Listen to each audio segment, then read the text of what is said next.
são as ações prioritárias? E, obviamente, é para a população de baixa renda, né? Hoje a gente conta com mais de 70 assentamentos precários, então acho que essa discussão é bastante importante.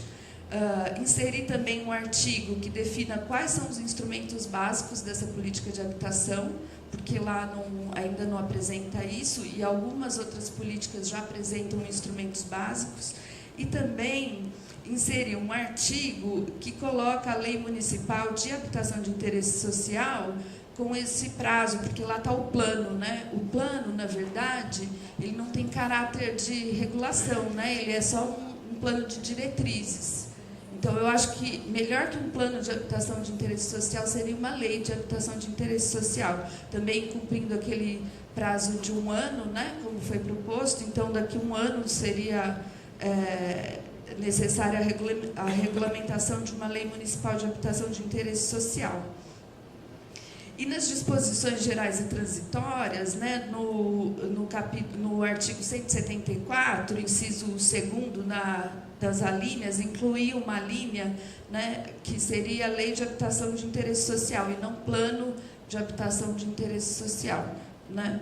Outra coisa que eu sugeriria também nessas disposições finais ou gerais, né, incluir um artigo colocando que incorre em improbidade administrativa, né, nos termos da lei 8.429, que é a lei de improbidade administrativa, o prefeito ou agente público, né, que atue nessa estrutura de governança e que deixe de tomar as providências necessárias para cumprir o que está previsto no plano diretor, e também elaborar e aprovar no prazo máximo de 1 ano as leis que estão no artigo 174, inciso 1, e em 2 anos as leis que estão no artigo 174, inciso 2. Outra coisa que eu acho fundamental também, já para finalizar, é que as leis complementares também inserir um artigo, né, dizendo que as leis complementares só poderão ter itens aprovados desde que obrigatoriamente atendam às disposições do plano diretor. E todas elas devem ser seguidas de justificativa, porque a gente sabe que esse processo é participativo, aberto, a gente pode participar, mas na hora da aprovação tem uma série de intervenções e mudanças e vetos, né? Então, acho importante que só possam ser incluídos itens que já tenham sido previstos no plano diretor. Obrigada.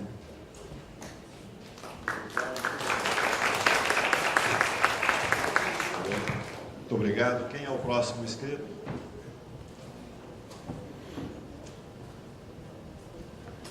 Próximo inscrito.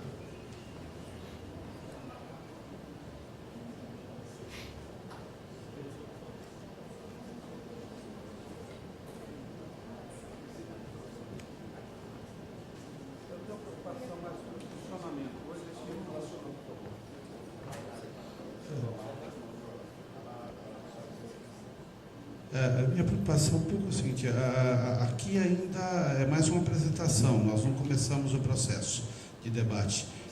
Começamos já, hoje é só com conselhos. O que a professora colocou já são contribuições em relação ao texto que já está divulgado desde o dia 30. Ok, eu pensei que a gente fosse ter... Só complementar, hoje à noite teremos, essa é uma audiência pública especial, para ouvir manifestações como o que a professora colocou, né, aberta especialmente, como disse antes aos conselheiros dos vários conselhos municipais. Hoje à noite é uma aberta, o mesmo propósito para se colocar sugestões, ajustes, propostas de ajustes, tudo mais. Importante dizer também, reforçar, já foi dito, podem ser feitas também por escrito, por meio eletrônico. Até dia 15 de setembro, né, a comissão vai estar recebendo contribuições também por escrito. Mas essa presencial é importante de estar ouvindo presencialmente a opinião das pessoas para que o grupo técnico possa aí trabalhar em cima das sugestões que forem colocadas.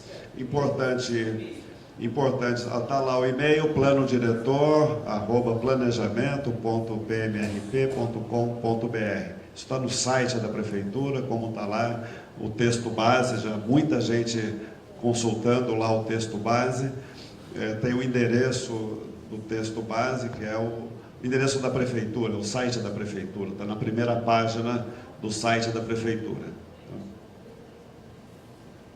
Importante dizer que no final dos trabalhos, depois de todas as contribuições, nós vamos fazer a sistematização. Eu estou aqui falando até que as pessoas se manifestem querendo tomar a palavra. Nós vamos fazer a sistematização e, antes de enviar para a Câmara, nós vamos produzir um relatório demonstrando as sugestões que foram acolhidas, as que não forem acolhidas, por que não foram acolhidas. Isso nós vamos divulgar com toda a transparência. Lembrando que a Câmara Municipal, depois de receber esse texto da Prefeitura, esse projeto de lei, a Câmara Municipal também fará audiências públicas, por força de lei, ela também fará audiências públicas. Também é importante dizer, pode ter pessoas achando que é uma ousadia muito grande querer aprontar em 12 meses 11 instrumentos, alguns complexos, como a lei de uso e ocupação do solo, e é complexo mesmo, 11 instrumentos em 12 meses. É uma ousadia, mas nós temos certeza que é possível fazer com o apoio que o prefeito está dando para esse grupo de trabalho, com o apoio da sociedade, e é verdade sim que contamos com a participação das universidades, como a professora colocou aqui, está no nosso radar, está convidando as universidades, consultores especializados para contribuir nesse trabalho. Já analisamos os diversos instrumentos desse bloco primeiro, que é de 12 meses para ser elaborado. Uma parte deles já existe, então, portanto, temos que revisar, compatibilizando com o novo plano diretor. Outros têm que formular, e aí sim tem uma complexidade maior. Mas temos certeza que um esforço concentrado, a cidade vai ganhar muito, tendo esses instrumentos prontos nesse período, com a contribuição de todos da sociedade, aberto a contribuição de todos.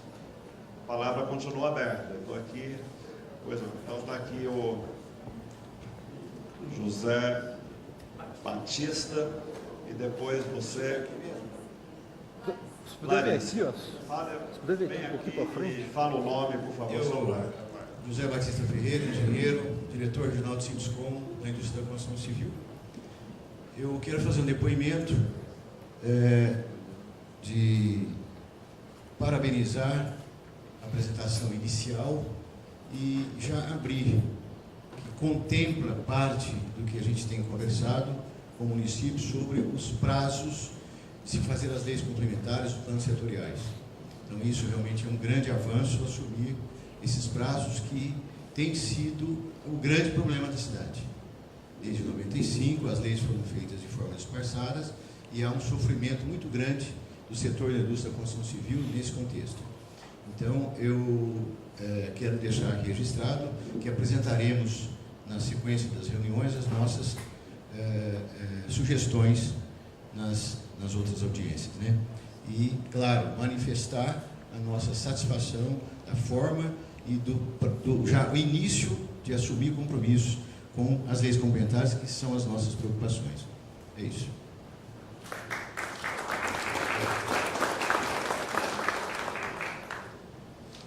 Agora é a Suzana Quetelucci, é isso? Cadê a Suzana? Por favor, Suzana.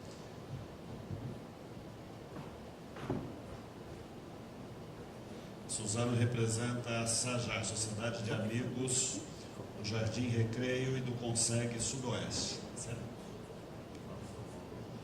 Suzana Quetelucci, eu sou representante da Associação dos Moradores do Jardim Recreio e também estou aqui em nome do Conseg, que é o Conselho de Segurança Sudoeste.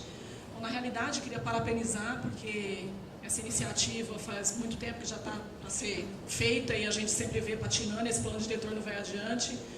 E eu já acompanhei, até junto com o pessoal da SAJAR, algumas outras reuniões e a gente viu que enroscou e não foi adiante, e com isso a gente está tendo uma série de problemas até hoje aqui em Ribeirão Preto.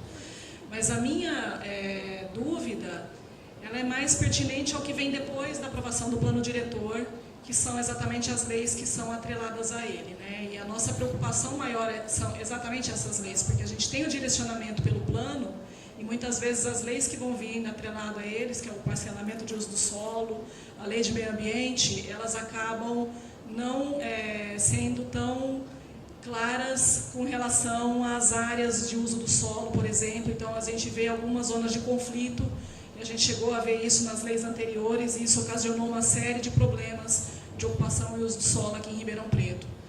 E a gente gostaria de saber também como que vai ser a participação popular durante essas discussões dessas leis, dentro do plano diretor, porque também são previstas audiências, mas muitas vezes essas audiências são divulgadas em cima da hora. A gente não tem o tempo hábil para poder verificar e questionar, inclusive quem são as pessoas que estão envolvidas durante a elaboração dessas leis, né? Então, dentro do plano diretor existe uma contemplação de que isso deve ser dado clareza e ciência para a população e para os membros da comunidade, e a gente gostaria que, assim que fosse possível, que isso fosse divulgado também com antecedência para a gente poder estar participando ativamente. Muito obrigado. Muito obrigado, Suzana. Agora, Larissa Ribeiro Ramos, por favor, Larissa. Larissa é engenheira ambiental da empresa Multisoluções. Obrigada. Na verdade, eu só queria fazer duas considerações. Eu senti falta, a partir do artigo 79, entra na questão do abastecimento de água. E eu senti um pouco de falta, até o Zé Roberto falou da questão de ter um uso, né, mais consciente do aquífero e tal, e eu não vi isso em nenhum dos pontos da legislação proposta. Eu acho que caberia a gente ter algum tipo de instrumento, de repente alguma meta, né, de diminuição do consumo per capita, alguma coisa nesse sentido. E o outro ponto que eu gostaria de citar também, eu não me recordo agora o número do artigo, mas com relação à parte tributária, também não vi, já alguns municípios têm adotado alguns dispositivos legais no sentido de incentivar um desconto na tributação, principalmente do munícipe, né? Algum IPTU verde, algum dispositivo nesse sentido, para incentivar principalmente a população em estar colaborando com essa melhoria dos índices ambientais. Acho que seria isso. Obrigada. Muito obrigado. Queria dizer, lembrar, foi dito no início, aqui na ponta da mesa tem uma série de exemplares do plano diretor, do texto base, para rodar para consulta. Nós vamos deixar isso em todas alguns já foram retirados, tinha mais, mas tem aqui quem quiser consultar, olhar.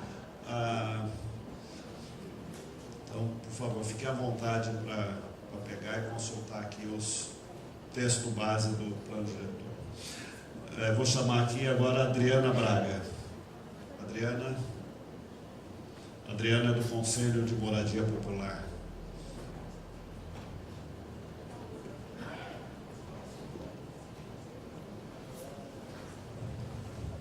Boa tarde a todos. Meu nome é Adriana, eu faço parte do Conselho de Moradia Popular de Ribeirão Preto. Já vai completar 2 anos e a gente sabe a luta que é conquista de uma moradia digna para a população de baixa renda, que é uma luta até hoje, mesmo porque a gente sabe das ocupações que vinham crescendo até o ano passado, que somatizou 96 ocupações. A minha sugestão era a capacitação tanto dos conselheiros de moradia como conselheiros também de assistência social, da Defensoria Pública, para poder estar trabalhando nessa área da moradia. Eu acho interessante colocar essa capacitação tanto da sociedade civil quanto dos técnicos do poder público. E é isso aí, vamos lutar aí por uma moradia para todos aí, de forma mais digna, de preferência aí sem contaminação do solo e todo mundo aí plantar para poder a gente ter uma melhor qualidade de vida. Obrigada. Muito obrigado, Adriana. Vou convidar a Marisa Herédia. Marisa, por favor.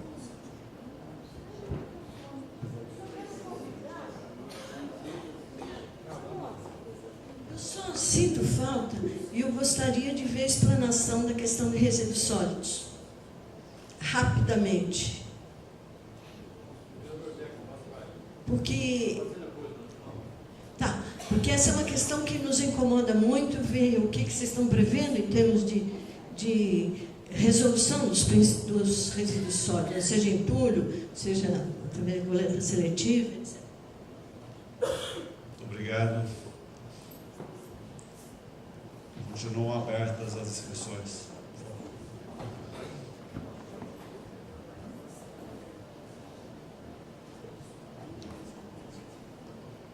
Meu nome é Leonardo Munardi Lima, eu represento aqui a ACI, mas eu queria falar como cidadão de Ribeirão Preto. Estou aqui há 10 anos, vim de São Paulo, e eu vi agora rapidamente sobre a questão dos pontos degradados. Eu estou na Vila Tibério, que está entre um dos pontos degradados da cidade de Ribeirão Preto, como Campos Elísio e Vila Virgínia.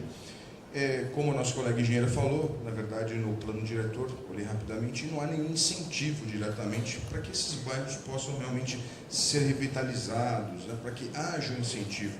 E aqui, como representante do SEI, para o comerciante, para o prestador de serviço, para o industrial poder colocar o seu comércio e valorizar aquela região, revitalizar aquela região, colocando um acesso melhor para que as pessoas que vivem naquela região vivam melhor.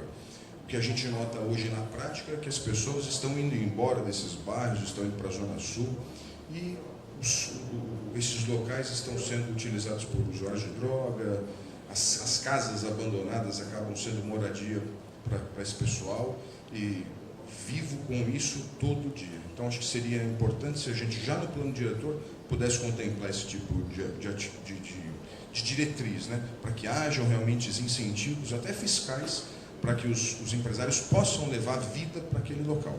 Muito obrigado.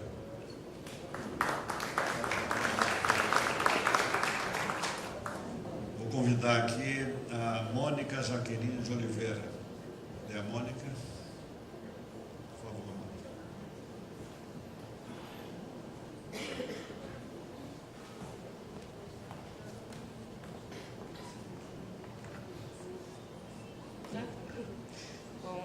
Eu estou presidente do Conselho Municipal de Cultura. Hoje ele é um conselho interino, né, porque a gente enviou um texto no final do ano passado para apreciação do poder público, para que se fizesse uma nova eleição, para que esse texto fosse aprovado e fosse feita uma nova eleição, mas infelizmente o texto ainda está sob análise e não está caminhando dentro do poder público. Então, por isso, a gente não tem empossado um novo conselho. Sobre o texto, né, que diz respeito à cultura, né, em Ribeirão, o texto é um conjunto de quase 70 páginas, né, onde o que fala da cultura se limita a quase um pouco mais de uma lauda, né, com objetivos bem subjetivos sobre a cultura. Né? Lendo o texto, eu posso aplicar o texto a qualquer contexto de qualquer município brasileiro. Né? Então, eu não vejo contemplado dentro desse texto as especificidades do nosso município, as nossas necessidades. Nós temos um plano municipal de cultura aprovado desde 2010 e que ele termina em 2020, né? Seu cumprimento é até 2020, ou seja, até o final dessa gestão, e eu não vi inserido dentro desse plano nenhum indicativo de que ele vai ser cumprido. Né? A gente tem uma secretaria com orçamento super reduzido, né? Nós já conseguimos construir alguns elementos institucionais, como o Sistema Municipal de Cultura e o Sistema Municipal de Patrimônio. O Sistema Municipal de Patrimônio nem foi citado no plano diretor, e vocês apontam a questão do patrimônio, até sem negrito, né? Quando coloca ali, tudo tem negrito, menos a parte do patrimônio cultural. Vocês colocam como uma necessidade de se resolver o problema dos vazios urbanos, e que muitos desses vazios urbanos estão atrelados à questão da preservação do patrimônio cultural. Né? E nem foi contemplada a questão do sistema, ou foi criado algum tipo de indicado algum tipo de plano de meta ou de instrumento específico para que esses problemas sejam resolvidos, né? Então, eu sinceramente achei um texto muito vago. A impressão que eu tive é que foi um copia e cola, né? E me deixou muito assustada. Outra questão é do tempo da audiência mesmo, né? A audiência pública, eu acho que o texto ele deveria ter tido um bom tempo aí para a gente fazer uma consulta pública, analisar, fazer uma leitura do texto com mais critério, né? Comparar com os instrumentos que já existem e depois ter a audiência pública onde a gente estivesse mais preparados para dialogar com o texto, enfim, trazer propostas mais pontuais, mais construídas, né?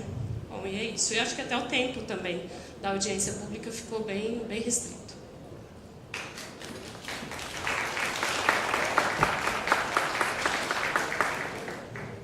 Muito obrigado. Continua aberta. Eu não tenho aqui nenhum inscrito. Pode. João Teodoro, presidente do Conselho de Urbanismo.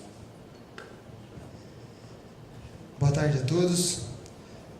Nós do Comur temos a enaltecer o trabalho que nos pareceu bastante detalhado e bastante bem ordenado nessa apresentação da proposta do projeto de lei do plano diretor.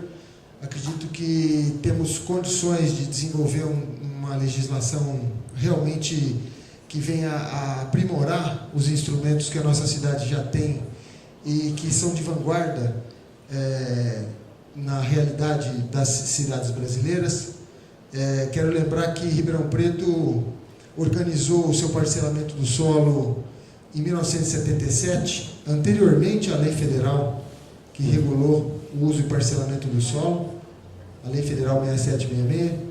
E nessa vanguarda, acredito que nós conseguiremos, com esse trabalho, com essa organização, com essa dedicação que a atual gestão está determinada a realizar, fazer um trabalho realmente muito bom.